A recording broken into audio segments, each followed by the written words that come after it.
everybody out there, all you bass players.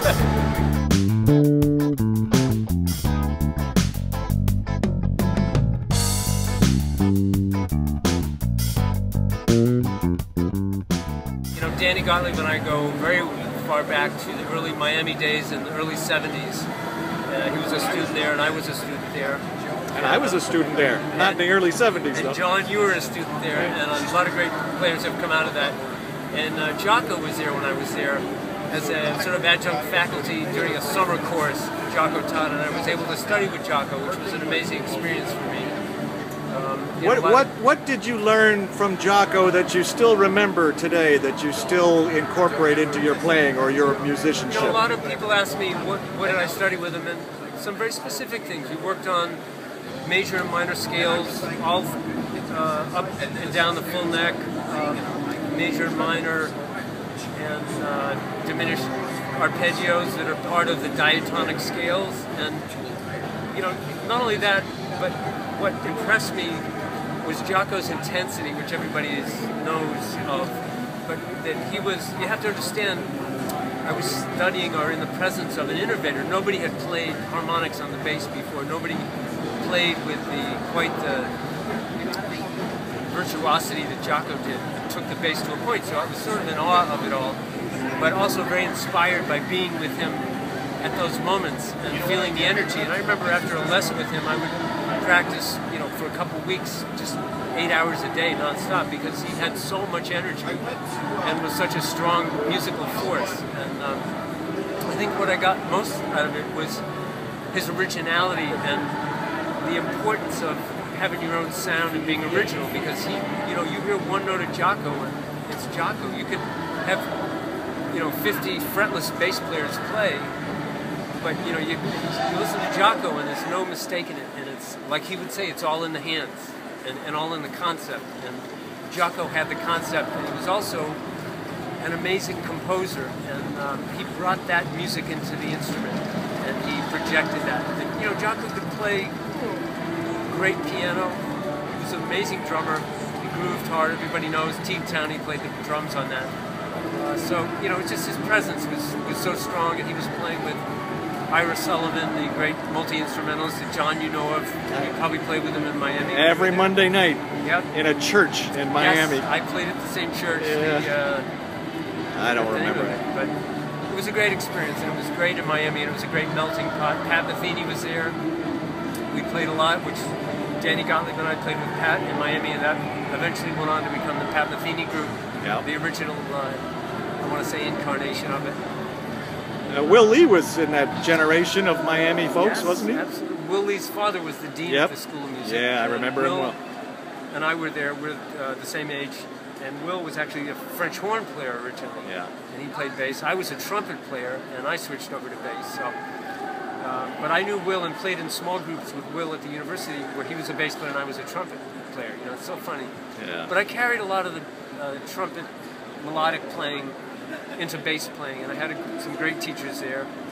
Lucas Drew was I played upright bass, and I studied with Lucas Drew, which you did also, John. Yes. And I studied also with at the time he wasn't at the university, but Don Kaufman was a great bass player. And I think he's still there. He's still there, and Don really helped me out with the nuts and bolts of fingerings and scales and being a working musician, working bass player. At that time, the only really books to read contemporary bass were the Carol Kay books. She played a lot of the music that was being recorded in LA. So it was a great experience. I moved up to New York in 1976 and got into the studio work and playing with Pat Metheny around that time.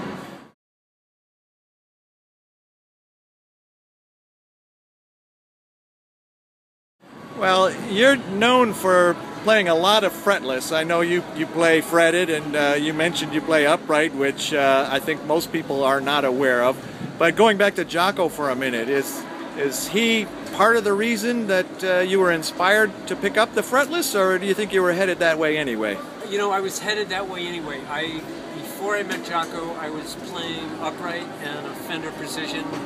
But a friend of mine, a guitar player, Stan Somoli, who I think you might know Stan, great guitar player who was a guitar professor. Go Ahead Stan. Go Ahead Stan. We wrote a song for Stan. Yeah. He also played bass, and he had a Fender Precision fretless. And that was the first fretless bass that I heard, and I was drawn to it because I'd been playing upright, but it seemed like a little upright, almost like a cello, and I loved it. So I was playing his bass, so that was the first introduction to it. But then I heard Jaco play, and I said, "Whoa, this can go places. You know, this is a really special thing." But I love the tone of the drone of the sound of the bass. You have a lot of basses, a lot of fretless basses, and I know you've played Pedulla basses for a long time. Yes. Tell me what you like about Pedulla. What is it that attracted you to that brand? Yeah. When I first met Pedulla, I was with the Metheny group, and we had about 2 days off the whole year.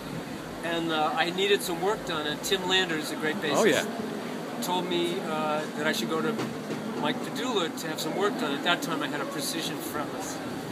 And he helped me with putting a finish on it. We met at that time, and he was starting to make basses. But later on in 1981 is when he made the first buzz bass for me, and I just fell in love with the sound of it. Just it felt great, and I felt like I could get my own personal sound with it. And so that's why that was my first introduction to it. And since then, we worked very closely to really, you know, work on things specifically for not only for my sound, but for the buzz bass sound. Also, Tim Landers was a big person responsible for the development of and giving my tips about how it would play and what it was. But you know what? It's a great instrument. It's even. The whole neck is even. It's called a buzz bass because it does what you don't want to happen on a fretted bass. It buzzes. It has that drone sound. You know, it's just beautiful craftsmanship and great sound. Well, Mark Egan, I would imagine with a name like that, you could probably play just about any kind of bass you want. So there must be something to be said for this loyalty that you've had for Pedulla for so many years. Yes, I've tried a lot of. We're at the NAMM show. What else can I say? It's the National Association of Musical Merchandisers, and there's every instrument in the world, but I'd rather play a Pedulla. That's, you know, as far as fretless, it's my sound. So, you know, you sort of find something and then you try other things too, and you want to make sure you have it. And right now I play the MVP5 fretless, which is a low B string. I have a new CD that just came out last week. And this is a trio, and we're playing jazz standards, but not in the way that you would think. There's no swing, it's all contemporary feels and stuff. But it's with a great drummer, Carl Latham, and a great guitar player, John Hart. And just came out.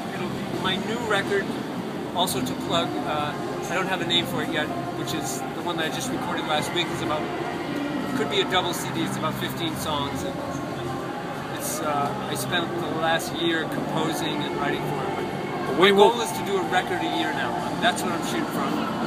If I have to just turn on the tape and play free, I just want to put it out. I want to just play as much as I can. Well, that will make all of us happy, not just bass players, but musicians and music fans of good music everywhere. Thanks. Mark, thanks very much. Much luck and continued success to you always. Thank you, John, and thanks to all the listeners and all the support over the years. I really appreciate it.